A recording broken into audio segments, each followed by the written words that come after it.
Good afternoon.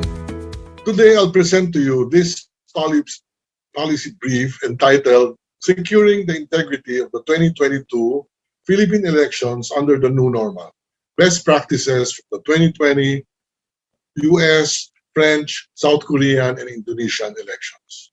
This is a collaborative work with the original author, Dr. Rodolfo Aitor, who cannot be with us today, yours truly, Gerardo Eusebio, and the Salle Institute of Governance. The Philippines is still experiencing the COVID-19 pandemic. Recently, the country went from a third surge or wave of cases in September 2021 to a noticeable downtrend in November 2021. Part of this success stems from the government's vaccination program, and from November 29 to December 1, 2021, the government held a 3-day vaccine drive. There are also worrisome developments, however, particularly the recently discovered Omicron variant of the virus that threatens our current gains against the pandemic. There are important developments considering that the May 9, 2022 elections are to proceed as planned as per COMELEC. Much of the election rules were recently released via COMELEC Resolution number 10730. Now, we found 4 elections during the early and middle stages of the pandemic of great interest. The US general elections on November 3, the French municipal elections on March 15, with the 28 June runoff elections, the South Korean legislative elections, and the April 15 Indonesian regional elections on December 9. With those cases and factors in mind, we made this with the aim of formulating and proposing activities and strategies in securing elections under a new normal pandemic conditions.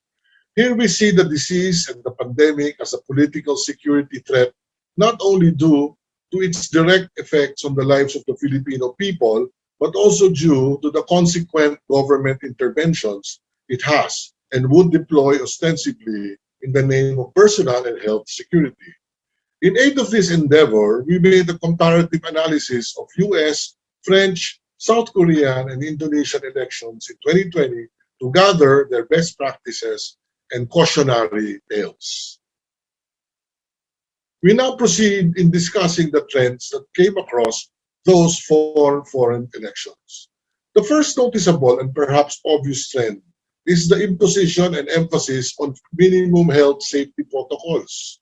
Aside from face masks, physical distancing, temperature checks, and hand sanitation in the polling precincts, the 4 governments implemented in varying levels of strictness and clarity limitations and adjustments in in-person campaign activities. South Korea is more successful here due to their strict implementation and clear communication of the protocols, as well as the use of technology, to be discussed more in a bit. The US was able to implement MHSPs on election day and campaigns, though the level of implementation varied across federal, state, and local levels.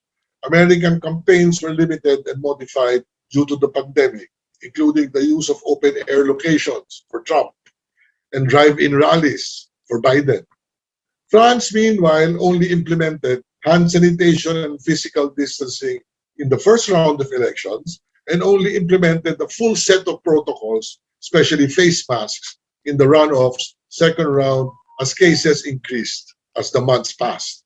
Finally, Indonesia, despite having set protocols, were not able to control mass gatherings during the campaign and the election day itself, resulting to a significant contribution to the surge of cases in the 2020 Indonesian holiday season.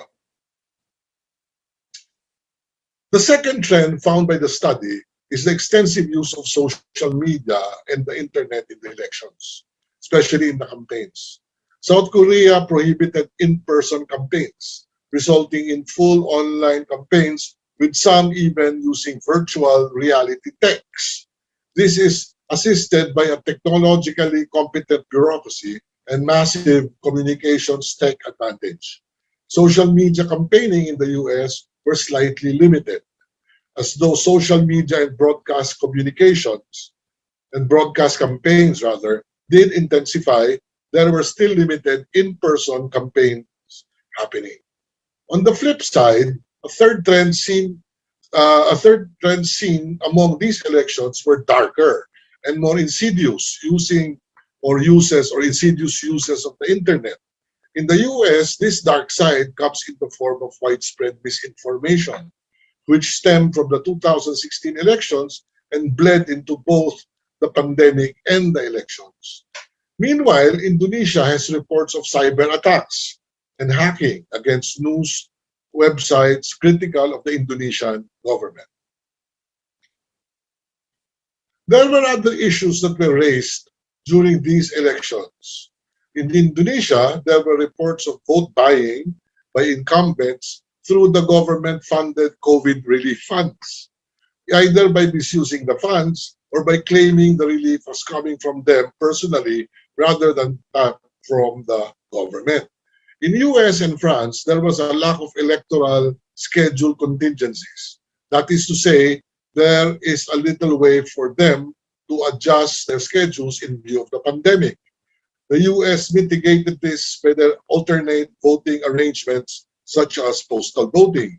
Meanwhile, France was able to enact an emergency bill to reschedule the runoffs within a reasonable time period. In general, the overarching concern is the balance of health safety and democratic participation. The success of a new normal elections is dependent on cooperation and coordination across all sectors of each country. Vigilant use of modern communications technology and clear directives, vision, and foresight for their then, current, and future elections. These need to be inculcated in the coming 2022 Philippine elections. Recommendations. With this in mind, we would like to make a number of recommendations not only for the coming 2022 general elections but also for future Philippine elections as well. First is the emphasis on minimum health safety protocols. Although the country seems to be on the right track with the new protocols, COMELEC need to commit to clarifying and reminding everyone of the election rules and protocols.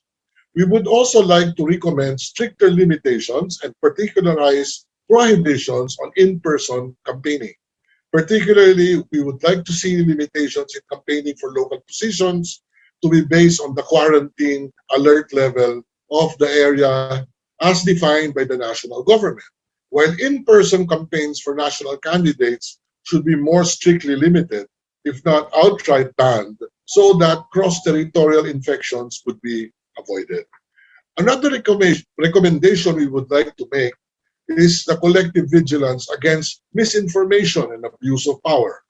Against misinformation, COMELEC should collaborate with the Department of Health, Department of National Defense, Department of the Interior and Local Government, Department of Information and Communication Technology, Philippine Information Agency, and the social media platforms, as well as other relevant stakeholders, to monitor and attempt to avoid misinformation from within and without the country and prosecute them whenever possible. Against abuses of power, COMELEC may need to streamline its election violation reporting and investigation processes and prosecute actual violators more effectively so that the people may be more inclined to report such violations. We would also like to see the government commit to a drive towards more online and social media campaigning. Although discounts on broadcast advertisements and the opening of COMELEC social media channels for e-rallies are appreciated, these may be expanded towards the full subsidies of advertisements, starting with full subsidies on airtimes and the full realization of online campaigning through seminars, technology transfers, and other capacity building activities. Let's emphasize here that the Philippines is considered the social media capital of the world, with 80 million people online having an average usage time of about 4 hours a day. Finally, we need the serious push for a reform package to establish contingencies for elections under pandemic and disaster conditions, especially alternate voting arrangements such as postal and early voting, considering the inflexibility of schedules for both the elections and office inaugurations as per the 1987 Constitution. Aside from absentee voting for overseas Filipinos, there are no other alternative voting arrangements. Of course, these arrangements need additional resources to be implemented, and these all should conform to existing laws. But it is high time to consider these arrangements. Finally, we hope that through the recommendations we made today, we would see the government make ways not only to make elections safer and more convenient for voters even in times of emergency and calamity,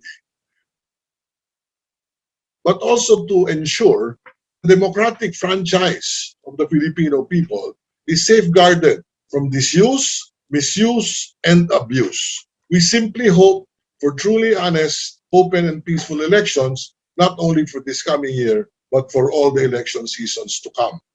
With this, we would like to thank the La Salle Institute of Governance, to my fellow discussants, our guest speakers and reactors, and to you, the rest of the audience. Good day and God bless us as we let Jesus live in our hearts forever. Thank you very much.